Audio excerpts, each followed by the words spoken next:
What's up everybody, John from Old Running Farm here. Thanks for joining us in today's video. It's a very exciting day for me actually. So I have been in contact with Woodland Mills and I have actually now an ambassador for them on social media. Yay!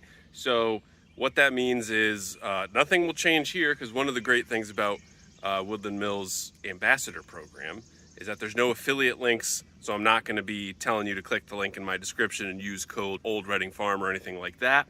It just means that maybe they'll send me some stuff every once in a while to try it out and see how it goes. And so today is very exciting, not only because of that, but they have sent me the power head kit for my HM136MAX sawmill. So the way that the 136MAX and a lot of other sawmills work is it's a horizontal band mill. So in here is the blade, and the blade spins around these wheels. And so this blade here is horizontal. So you put the log on there and you do your cuts, yada, yada, yada. If you watch my channel at all, you've seen me do plenty of that. So the way that you need to change the dimension of the lumber that you're cutting is by raising and lowering this head. And so the way that you do that is with this crank here. So this little winch handle is set up to a number of pulleys and cables and all that stuff. And so you crank it and it raises or lowers the head. Now, when I bought this sawmill, I actually thought about getting the power head unit, and I wasn't really feeling like spending the money at that point, because I felt like I'm strong. I can raise and lower this thing myself. But man, after a while of doing this, you have to continually rotate this, especially when you're working with big logs, and it's the third cut that's tough. Because you make the top cut, flip the log over, make another cut, and then you flip it over, and then it's higher than that. And so if you have a really big log, that means you're going to be traveling a good amount of distance. So I have a general scale right here. So I'll show you in real time the effort it takes to raise this thing 6 inches. I'm at about 19¼ on this scale, so I'm going to go to 27¼ or 25¼ Math is hard.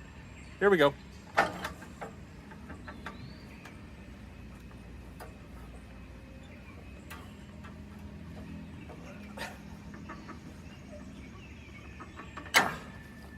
Okay, so that wasn't bad, but even still, it's, and that's the thing. So I'm relatively young, relatively strong, but I will say that does get, if I'm spending a day at the mill raising and lowering that thing, I do have to switch shoulders. So every once in a while, I'll switch over to my left hand, try to get different positions.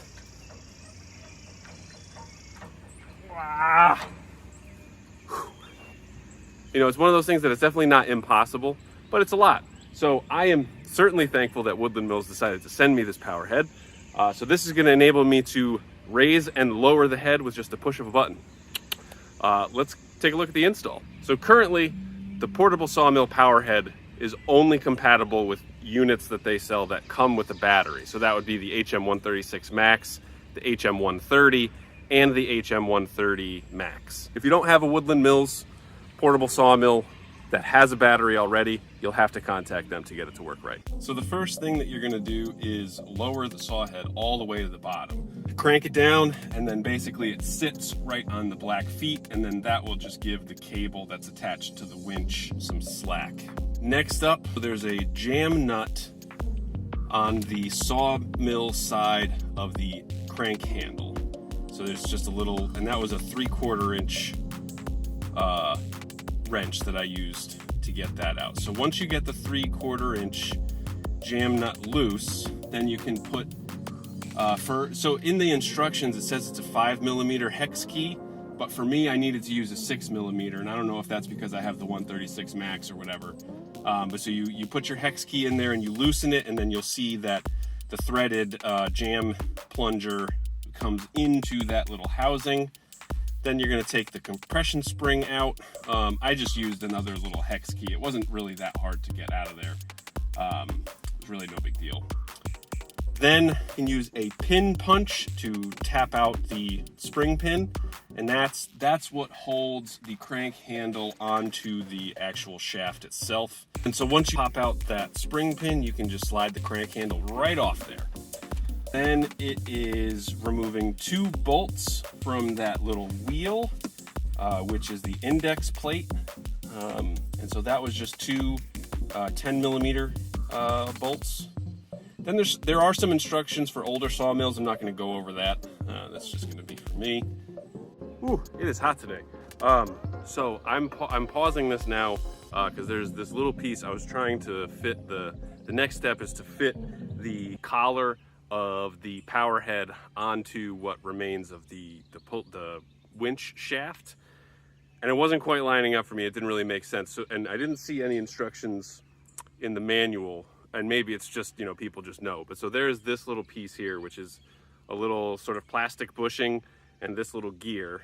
So this little gear fits in this bushing, and you can see it has matching teeth. So that thing matches up right there so that this becomes one solid piece. And then the little protruding piece from the winch fits into here eventually, just in case you guys missed that or I missed that. Now back to it. So next thing is going to be putting the power head actually on the sawmill. So there are 4 total set screws and jam nuts, as well as some shims. What you do is you take some Scotch tape to get the shims to hold on there while you put the power head collar on it.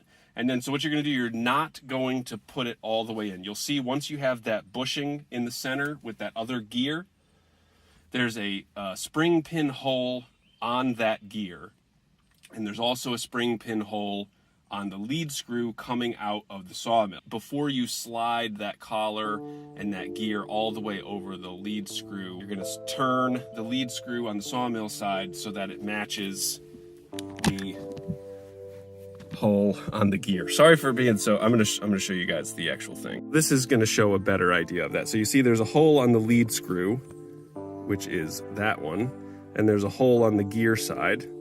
And so you just need to match up those holes so that when you slide it on, because this bushing in that gear is not gonna turn.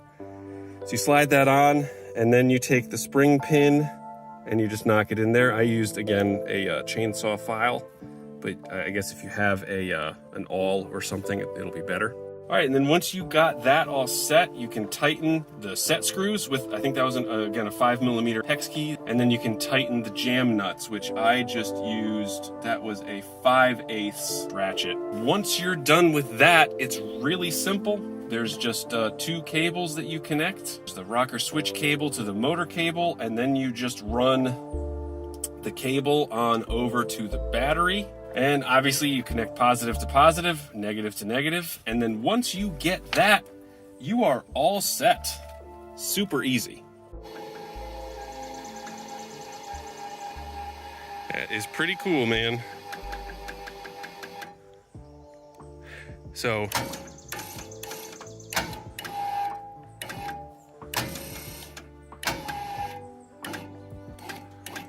it seems to, so it's, I mean, I need to lube up these axles. You can see it's stuttering a little bit. But I mean, this is very nice. Really talking while that electric motor was going. So I need to lube up the little beams that the sleeves slide on, because you can see they were stuttering a little bit. But this is great. That actually wasn't too bad. I was a little concerned that it would be a lot. But so, I mean, it's basically, you take the winch handle off, and this just replaces the winch handle. Super easy to set up. I mean, in the sun here, I'm dying a little bit, so it took a little bit longer, but I think probably like 30 minutes, an hour maybe, to get it on there. And you just connect it to the battery and you're good to go. Love that. So now that we've gotten through that, let's mill a log. All right, so one thing that I found that's actually great is the accuracy on this.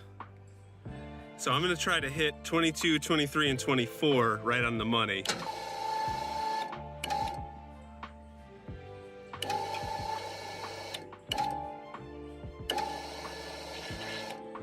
Bang. Love that.